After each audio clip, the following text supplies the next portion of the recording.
What's going on, Military Cashflow family? And I hope everybody's doing okay. And today we're going to talk about how I manage my money. All right. So this has been a conversation or a topic that's came up a lot recently with a lot of our agents that we're dealing with, a lot of the people that are in our investors program over at the Five Pillars Realty Group. And so I thought this might be a good topic for me to share with you guys in the Military Cashflow family.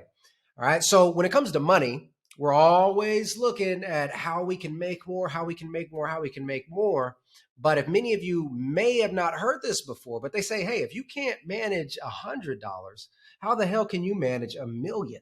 Right? So today we're going to talk about how I manage my money, what I've learned across my journey through money, and how you potentially can make it as simple as I do moving forward with your financial future as well. Without further ado, let's get to it.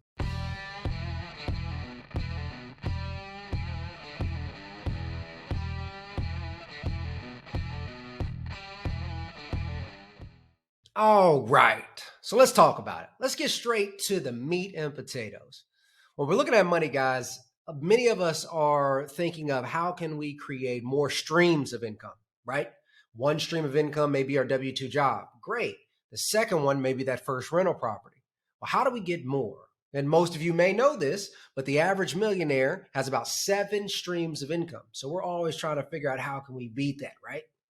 But as more of these streams start to come in, we got to be very creative or very aware of how do we manage each single one of those streams. I mean, hell, just waking up, doing a 9-to-5 job all the damn time, having a boss, having due outs, having assignments that sometimes we need to take home in order to get complete. That can be stressful enough, right? And then not to consider our living expenses, our grocery bills, blah, blah, blah. So although we may want these income streams, we got to figure out the base, the foundation. How do we manage what we have?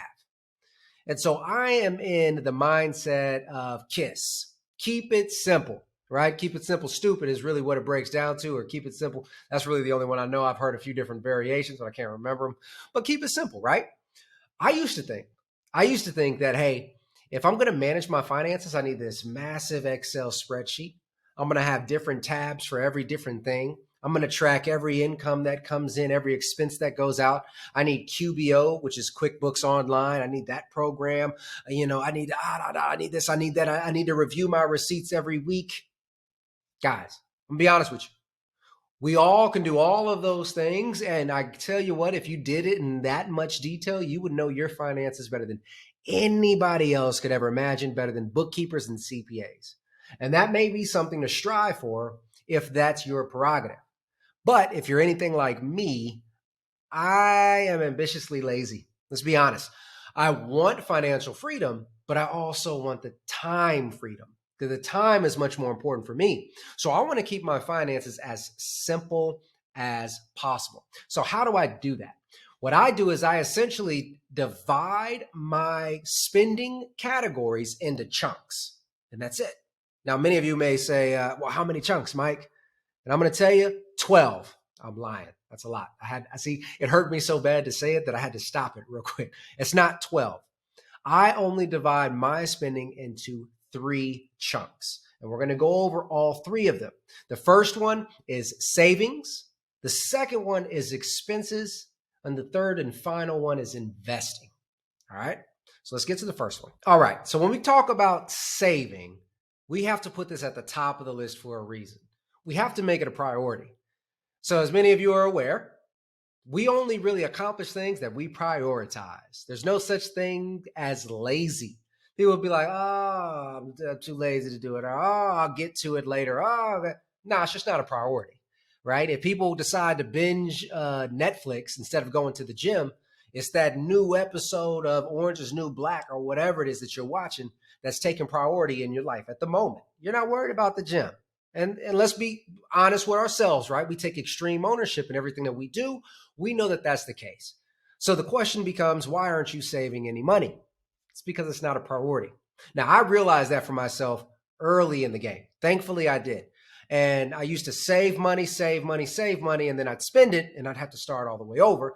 But saving was always a priority for me. So I treat it just like that. It's a number one priority. And therefore, in my mind, it's a mandatory expense, right? We'll get to expenses in a minute. But if you think of it that way, then no matter what comes in, you know a portion of it has to go to savings. Okay. And that's the way that I treat that. You can consider it like tithing, right? And I'm not saying that saving your money is equivalent to tithing. So anybody who feels very adamant about tithing, that's not what I'm saying. But if you treat it and give it that much respect, then you'll be surprised at how much money you can accumulate over time. Okay. So when we look at saving, there are a couple of parameters around it. So one, I know a certain portion is coming in. Now for me, what I do is I just take a flat percentage of what I make, and a percentage of it goes to saving. Okay. Now that number does change from time to time. It can go anywhere from 10% all the way up to 50% if finances are flowing pretty good for me. But no matter what, that money is going to go to savings. And in addition to that percentage that I allocate out of whatever I'm making, I also have kind of a cap, right? So many of you may have heard of the emergency fund. An emergency fund has been explained by several different people in the finance industry. Some will say it's 1 month worth of expenses. Some will say it's 3, 6, 9, so forth and so on. And I always want to make sure that I have some sort of capital reserve saved up. So if I don't have my minimum emergency amount, then I'm going to take a larger portion of my income, if I can afford to, and move it over to that saving side of the house, right? And now I'm saying if I can afford to, now what I'm referring to is 50% versus 30%. Okay. Because no matter what, it's always going to be a hard percentage. And I'm going to take it and I'm going to flow over until I reach that minimum emergency amount for me. Right. Now, once I have that, we're still saving. We're still saving. We're still going to allocate the rest. But the question then becomes, what do you do with the extra savings? So it's already kind of a teaser and you guys already know the answer. But we're going to go ahead and go into step 2 now, which is expenses. Expenses, expenses, expenses. Gotta love them. Who really enjoys getting that damn letter in the mail with the new bill saying, hey, you got 3 days to pay this or we're calling it due. Now, hopefully you guys are better with your finances than I was in the beginning, but I got plenty of those damn letters, right? Because I would put it off and then it would slap me in the face when reality hit and realize that maybe I didn't set up that automatic payment. Maybe I didn't do this. Maybe I didn't do that. Right. So expenses was a huge burden for me, not only because they're mandatory fees you have to pay, right, in a sense, in order to live, but because there also came a part of time management around managing all those increasing expenses over time, especially for those of you who have experienced lifestyle creep, which means the more money you make, all of a sudden there's more expenses involved because now you're subscribing to the Disney Plus and to the Netflix and to the whatever else, right? So you got to kind of be conscious of those. So the way I treat expenses is I actually take the average 3 months and I do this quarterly. All right. So every quarter I review the past 3 months and I want to figure out what my average monthly expenses are. Okay. Now, the game, if you will, or the fun part of it becomes how well can I maximize the efficiency of those past 3 months? So I'm looking all through those 3 months and I'm seeing, hey, what are some reoccurring expenses that kind of maybe got out of hand or a little bit higher than maybe I expected? Okay. So maybe it was going out to eat. Maybe I was spending money on food. And what was the change between the previous 3 months and then the last 3 months, right? Or you call them quarters, right? So what was the difference there? If I see all of a sudden that my dining out or my food expense has went from, let's say $500 a month to $1,500 a month, something's wrong, right? Or something has drastically changed. Now, because I do believe that we work extremely hard and we should be able to, treat yourself, right? If you've seen the last episode for managing stress, it's about treating yourself sometimes. You have to be able to do that. So you should be able to spend money on things like that, right?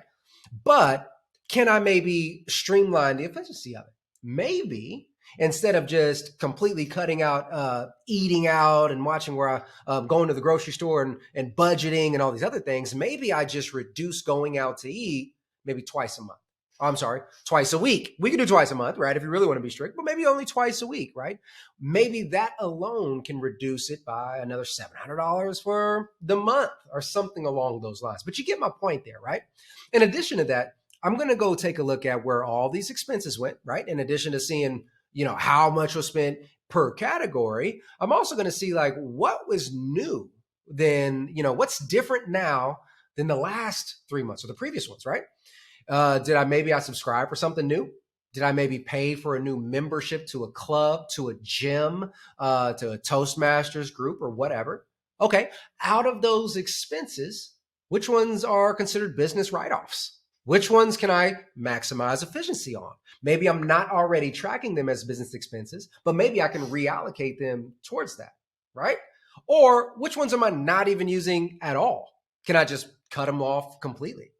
And if I can, great. How much of that now that I cut off can I move to a different category like saving or investing, right? So without making it overly complicated, I simply just review my finances every quarter.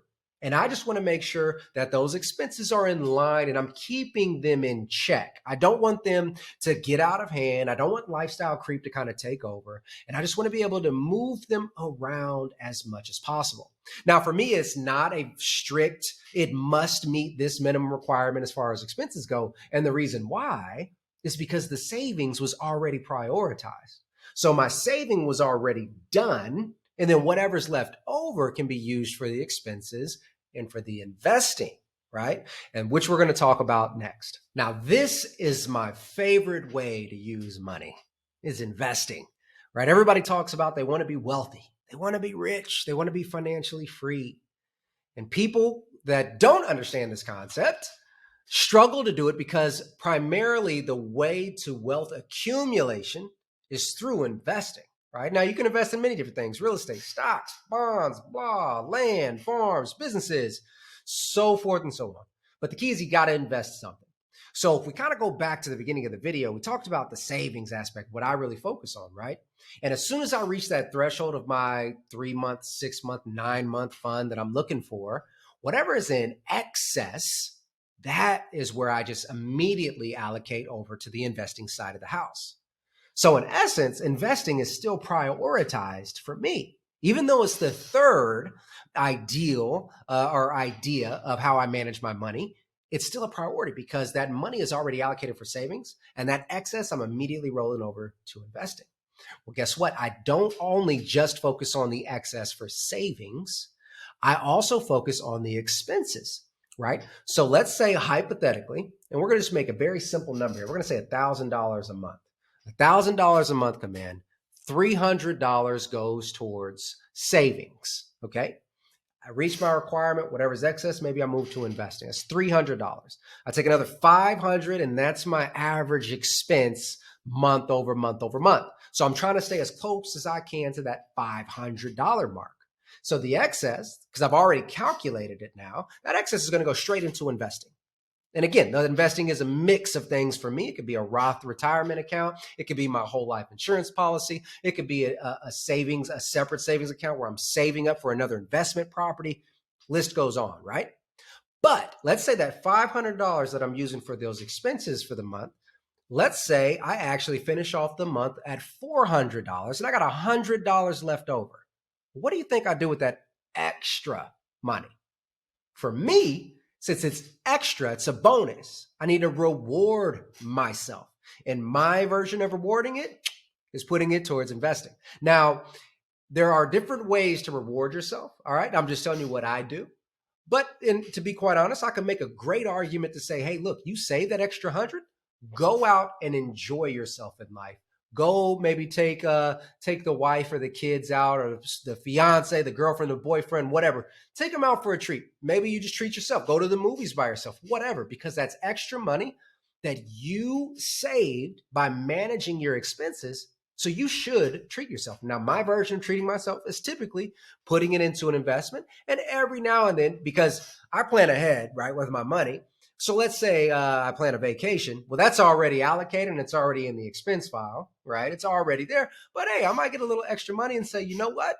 Now I'm going to splurge a little bit more. I'm going to move this to the vacation fund when I'm out there on vacation time, right?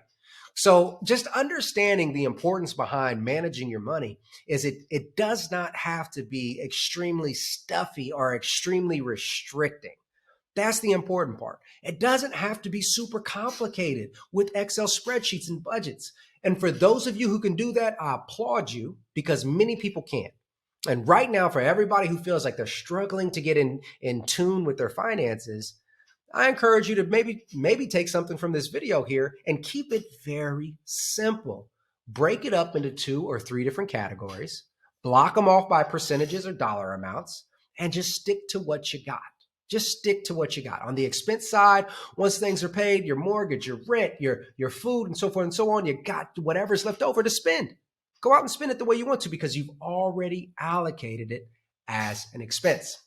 All right. So hopefully you guys got something from this video. And if you did, you already know, hit the like, hit the subscribe, share this bad boy, and let us know in the comments below what other type of topics you'd like to hear about, maybe some of our own personal struggles, because believe me, we got a lot of them along this journey here. Or maybe you guys are going through a specific situation with your investment journey and you just kind of want to spitball some ideas.